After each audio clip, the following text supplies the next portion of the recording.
নমস্কার, বাংলার চালচিত্রে আপনাদের স্বাগত জানাই। এখন আমি আছি দুর্গাপুরের সৃজনী হলে। এখানে বিজন ভট্টাচার্যের বিখ্যাত নাটক নবান্ন নন্দীকারের প্রযোজনা, সেখানে এই নাটকের যুগ্ম পরিচালক অর্ঘ্য দে সরকারের সাথে আমরা কথা বলে নেব। নমস্কার দাদা। নমস্কার। আজকে নাটক দেখলাম, দর্শকরা অভিভূত, হাউসফুল হল, খুব ভালো লাগলো। প্রথমেই ধন্যবাদ জানাই আপনাকে।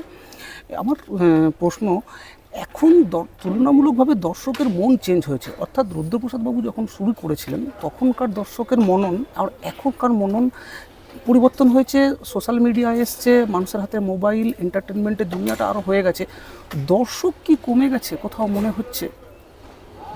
না, আচ্ছা, দর্শক কমে গেছে এই ভাবনাটা একটা রিলেটিভ ভাবনা। আচ্ছা, কারণ দর্শক কমে গেছে এই ভাবনাটা তারাই ভাবছে যারা নিজেরা হলমুখী হন না। আচ্ছা, ঠিক আছে, কারণ আমরা আমাদের সমীক্ষা থেকে যদি বলি, হ্যাঁ,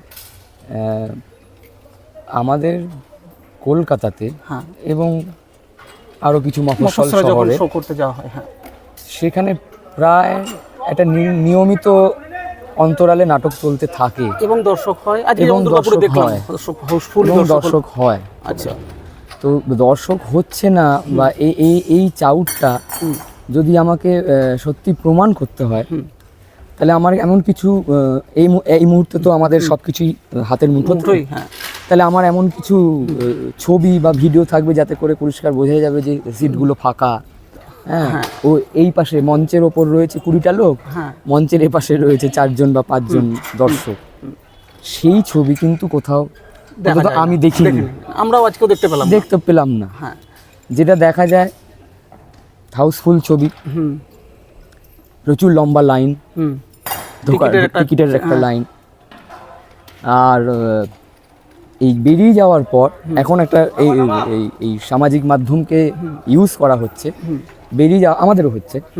এই বেরিয়ে যাওয়া নাটক দেখে বেরোবার পর দর্শকের সরাসরি অনুভূতি আমরা ক্যামেরাবন্দি করতে পারি। এবং আজকেও কিউআর কোড দেওয়া হলো যাতে আজকেও কিউআর কোড দেওয়া হয়েছে যাতে অনুভূতি তারা প্রকাশ করতে তার পারে। ফলে যদি আপাতভাবে বলতে হয় যে দর্শক হচ্ছে না, এটা একটা ভ্রান্ত ধারণা। আচ্ছা, এখন নান্দিকারের কটা প্রযোজনা চলছে, কটা নাটক? নান্দিকারের একসাথে মানে রেডি প্রযোজনা আছে 14টা, বাচ্চাদের 3টে নিয়ে, বাচ্চাদের 3টে নিয়ে, এবং আরও 2টো তৈরি হচ্ছে। আপনাদের নাটক দেখলে বোঝা যায় কোথাও কোনো ফাম্বেল নেই, কোথাও কোনো ভুল চুক নেই, একজনেরও নেই। বোধহয় 25-26 জনের দল ছিল আজকে যারা অভিনয় করলো, 9-10 জন মহিলা শিল্পীও ছিলেন। এই যে মানে এটা তো আর সিনেমা নয় যে রিটেকের কোনো জায়গা নেই, কিন্তু একবারেই হচ্ছে, অথচ কারোর কোনো ভুল হচ্ছে না। এই চর্চাটা কিভাবে এলো? আসলে এই যেটা দেখলেন এটা হচ্ছে ওই হিমশৈলর মাথাটা। আচ্ছা, হিমশৈল যেটা হয় না, শুধু আমরা মাথাটা দেখতে পাই, তলাটা দেখতে পাই না। হ্যাঁ, ওই তলাটা দেখা যায় না। আচ্ছা, তলাটা হচ্ছে প্রস্তুতি পর্ব, যে ওয়ার্কশপের কথা বলা হলো মঞ্চ থেকে একবার। শুধু তো ওটা তো হচ্ছে নতুনদের জন্য। আমাদের প্রত্যেক বছর যারা নতুন অভিনয় করতে চায়, 18 ঊর্ধ্বে, তাদের জন্য একটা 6 মাসের ওয়ার্কশপ হয়।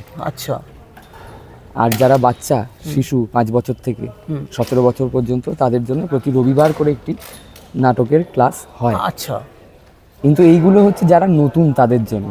এবার যারা এই ওয়ার্কশপটা করে ফেললো তারা কোথায় যাবে? একদম সেটাই মূল প্রশ্ন। তখন আমরা ব্যস্ত হয়ে যাই।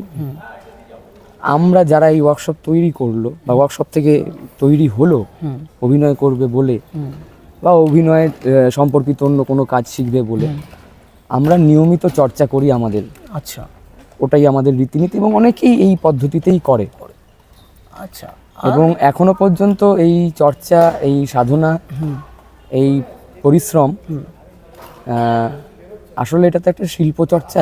আমাদের গুরু স্যার রুদ্রপ্রসাদ সেনগুপ্ত, ম্যাম শান্তিলেখা সেনগুপ্ত এবং আমার বর্তমানে সোহিনী দি আমার যুগ্ম পরিচালক হলেও উনি আমার শিক্ষিকা, আমার গুরু।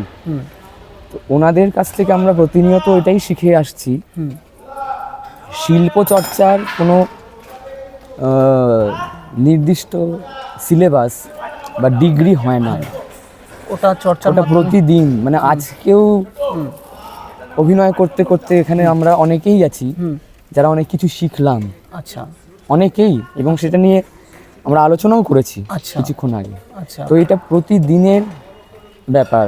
আর আস্তে যেটা আস্তে ব্যাপার হচ্ছে। হচ্ছে সেটা হচ্ছে যে ভালোবাসার ব্যাপার। মানে আমাদেরকে কোনো একটা ডিসিপ্লিন থাকে নিশ্চয়ই। হ্যাঁ, আমি ওই প্রশ্নটাতে আসলাম। এখন তো অভিনেতাদের এতজনকে ধরে রেখেছেন, কেউ তো ওটিটি বা সিনেমার জন্য কি থিয়েটারের অবহেলার এরকম একটা আছে? থিয়েটার করলে তো বললেন হিমশৈলের চূড়াতে প্রচুর ওয়ার্কশপ প্রচুর কাটতে, কখনো কি শুধুমাত্র দল সামলাতে থিয়েটার হয়েছে? করে এই সময়ে দাঁড়িয়ে জীবনযাপন করা। জীবনযাপন করা মুশকিল তখনই যদি সে ওই জীবনযাপনটুকুই করতে চায়। আচ্ছা, তো মুশকিলটা হয়ে যায় যে আমি একটা খুব কনভেনশনালি একটা আরামদায়ক জীবনযাপন করব, অথচ আমি থিয়েটার থেকেই সেটা করব, সেটা মুশকিল।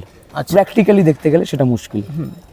এবং সেটার জন্য যদি আমি অভিনয় চর্চা হিসেবেই আমি যদি অন্য কোনো মাধ্যমে গিয়ে কাজ করি এবং আমার থিয়েটারের প্রতি যদি কমিটমেন্ট থাকে, তাহলে কোনো অন্তরায় নেই। এবং আমাদের দলে সেটা হয়ও, তাতে কোনো অসুবিধাও হয় সেটা হয়ও না। আচ্ছা, সোহিনীদি নিজে বাইরে কাজ করেন, হ্যাঁ, সপ্তর্ষি নিজের রেগুলার কাজ করে।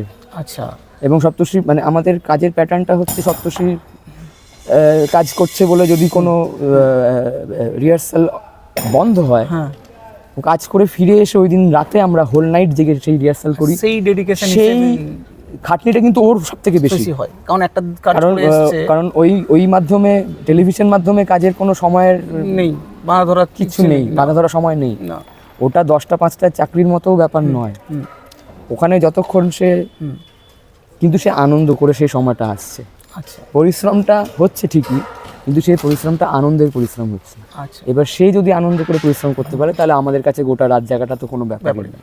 আচ্ছা, আমার শেষ প্রশ্ন, অনেক যারা পরিচালনায় সদ্য এসেছেন বা ছোট থেকে লড়াই করে এসেছেন, যারা হয়তো মফস্বলে থাকে, কলকাতার ছোঁয়া পায় না, একটা সময় পর তারা হয়তো বিভিন্ন কারণে বাধ্যবাধকতায় হতাশ হয়ে যায়, তাদেরকে কি আপনি প্রতিষ্ঠিত পরিচালক হিসেবে পরামর্শ দেবেন, কিভাবে এগোলে তারা নিজের লক্ষ্যে পৌঁছতে পারবে? প্রথম কথা হচ্ছে আমি নিজেই প্রতিষ্ঠিত পরিচালক নই।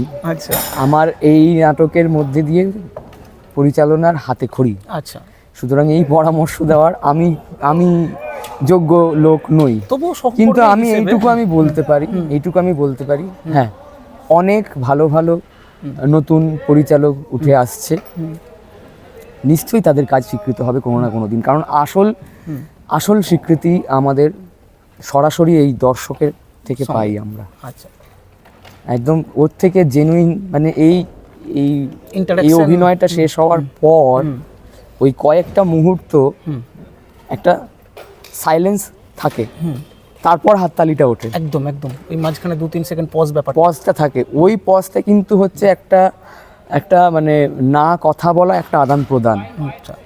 মানে আমি একটা সুন্দর গোলাপ ফুল দেখলাম, দেখার পর আমার ভেতরে একটা অনুভূতি হলো, বাহ কি সুন্দর। অনুভূতিটা হওয়ার পর সেটা প্রকাশ পায়। আচ্ছা, সেই অনুভূতিটা কিন্তু দর্শকের সাথে আমাদের অভিনেতাদের সরাসরি ওই কয়েক সেকেন্ডের পজ ওইটাতে। আচ্ছা, আচ্ছা, নান্দিকার এগিয়ে চলুক, আপনাদের দলও এগিয়ে চলুক, আরও নতুন নতুন প্রয়োজন আসুক। আপনাকে অনেক ধন্যবাদ। আপনাদেরও শুভেচ্ছা, আপনাদের চ্যানেল এগিয়ে যাক। ওকে, ধন্যবাদ।